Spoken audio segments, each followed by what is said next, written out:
रामचरितमानस में किष्किंधा कांड के अंतर्गत आज का प्रसंग है। विरल सुधारि पुकरहि मिटाई, गोपद सिंधु अनल शीतलाई। राम सिया राम सिया राम, जय जय राम। निज इच्छा प्रभु अवतरई, सुरमहि गोदिज लागी। सगुन उपासक संगत हैं, रहाई मोक्ष सब त्यागी।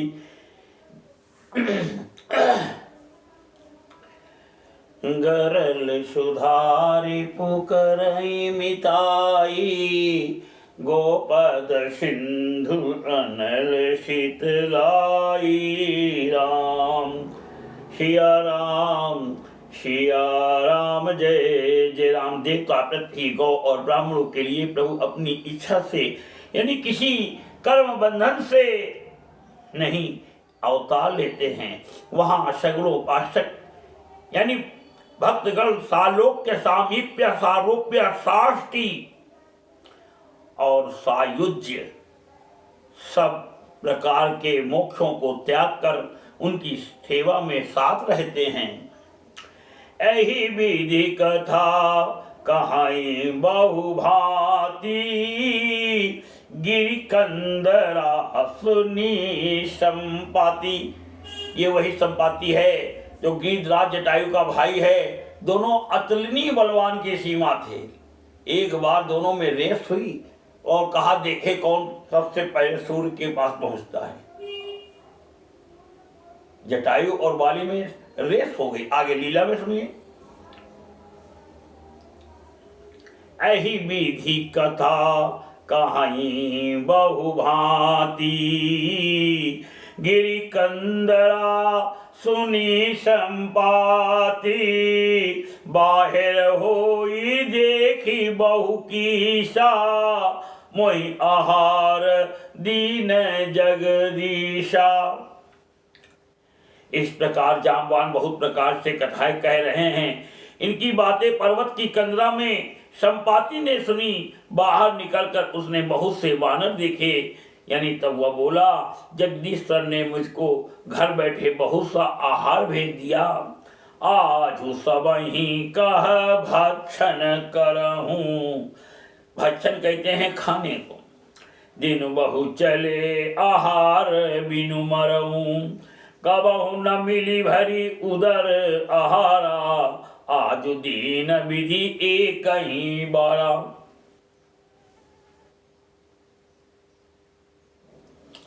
आज इन सबको खा जाऊंगा। बहुत दिन बीत गए, भोजन के बिना मर रहा था। पेट भर भोजन कभी नहीं मिलता। आज विधाता ने एक ही बार में बहुत सा भोजन दे दिया। उसके पंख जल गए थे, सूर्य के पास पहुंच गया था। डर पे गीत बचन सुनि काना, अब भा मरण सत्य हम जाना। कपि सब उठे गीध कह देखी, जामवंत मन सोच विषेकी। गीध के वचन कानों से सुनते ही सब डर गए कि अब सचमुच ही मरना हो गया। ये हमने जान लिया। फिर उस गीध यानी संपाति को देखकर सब वानर उठ खड़े हुए। जामवान के मन में विशेष सोच हुआ कि देखो, एक वो गीध है जटायु जो भगवान के काम आया, एक ये गीध है जो भगवान के काम करने वाले रक्षकों को हमला करने के लिए तैयार बैठा हुआ है।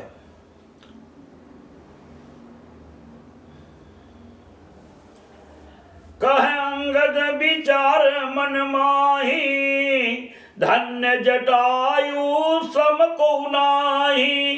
राम काज कारण तनु त्यागी, हरिपुर गयो परम बड़ भागी। अंगद ने मन में विचार किया कि अंगद ने मन में विचार कर कहा, आहा, जटायु के समान धन्य कोई नहीं है। श्री राम जी के कार्य के लिए शरीर छोड़कर वह परम बड़भागी भगवान के परम धाम को चला गया।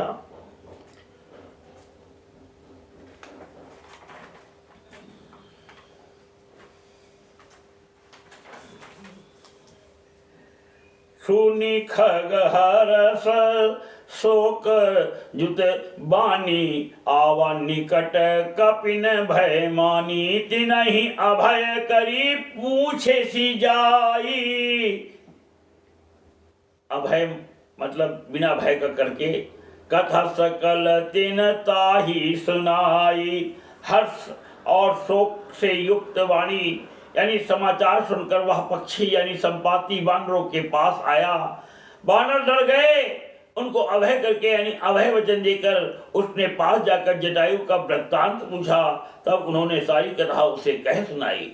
सुन संपाति बंधु कह करनी, सुने संपाति बंधु कह करनी, रघुपति महिमा बहुविधि बरनी।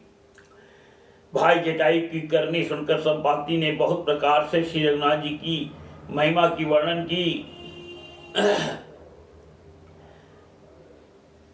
दीन दयाल बिरद संभारी, हरहु नाथ मम संकट भारी। राम सिया राम सिया राम जय जय राम। मोहि ले जाऊ सिंधु तट, मोहि ले जाऊ सिंधु तट, देहु तिलांजलि ताही, बचन सहाय कर मैं पैऊं खोजहूँ जाई।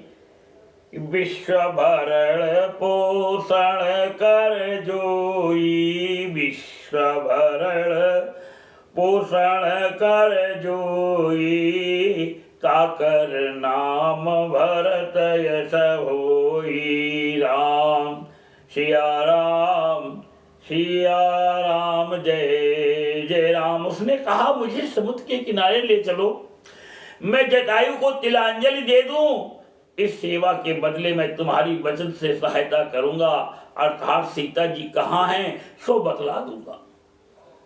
जिसे तुम खोज रहे हो उसे पा जाओगे।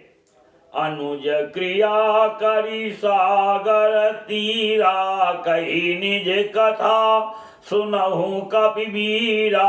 हम दो बंधु प्रथम तरुणाई, गगन गए रवि निकट उड़ाई। समुद्र के तीर पर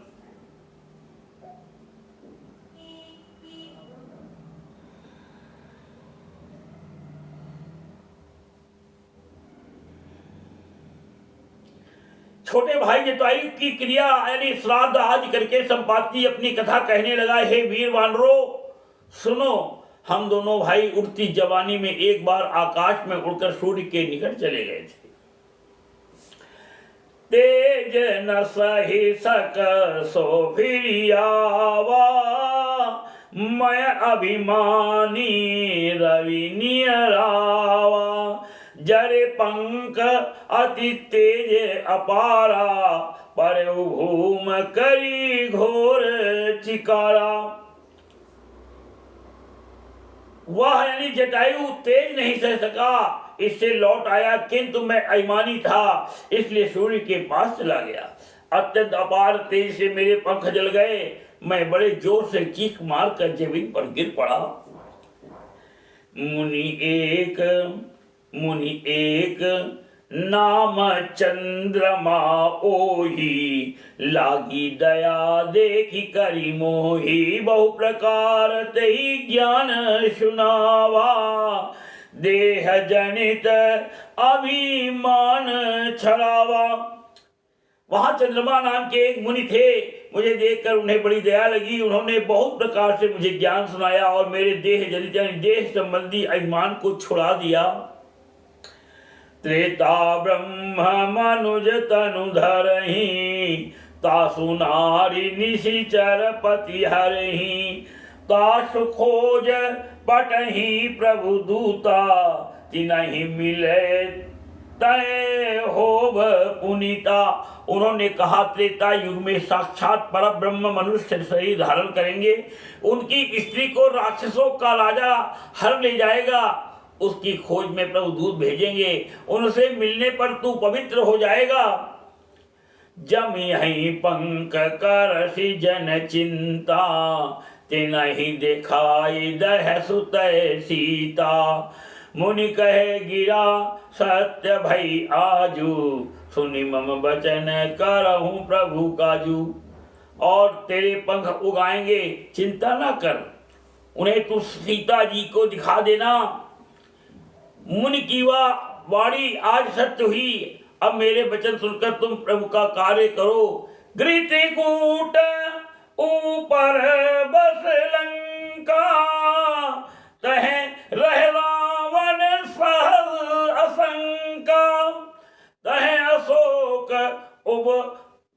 अशोक उपवन जह रहे हैं, सीता बैठी सोच रत अयहीं। त्रिकूट पर्वत पर लंका बसी हुई है, वहाँ स्वभाव से ही निडर रावण रहता है। वहाँ अशोक नाम का उपवन यानी बगीचा है, जहाँ सीता जी रहती हैं। इस समय भी वे सोच में मग्न बैठी हैं कि सुन सिय सत्य आशीष हमारी, पूजी ही मन कामना तुम्हारी। राम सिया राम, सिया राम जय जय राम। मैं देखूं तुम नाही, गिरई दृष्टि अपार। बूढ़ भय उन्नत करते हूँ, कछुक सहाय तुम्हार। मैं उन्हें देख रहा हूँ, तुम नहीं देख सकते, क्योंकि गिद्ध की दृष्टि अपार होती है, यानी बहुत दूर तक जाती है। क्या करूं, मैं बूढ़ा हो गया, नहीं तो तुम्हारी कुछ तो सहायता अवश्य करता। कि सुन सिय सत्य आशीष हमारी, पूजी ही मन कामना तुम्हारी। राम सिया राम, सिया राम जय जय राम। बोलो भगवान श्री रामचंद्र की जय, लखन लाल की जय, सीता माता जी की जय।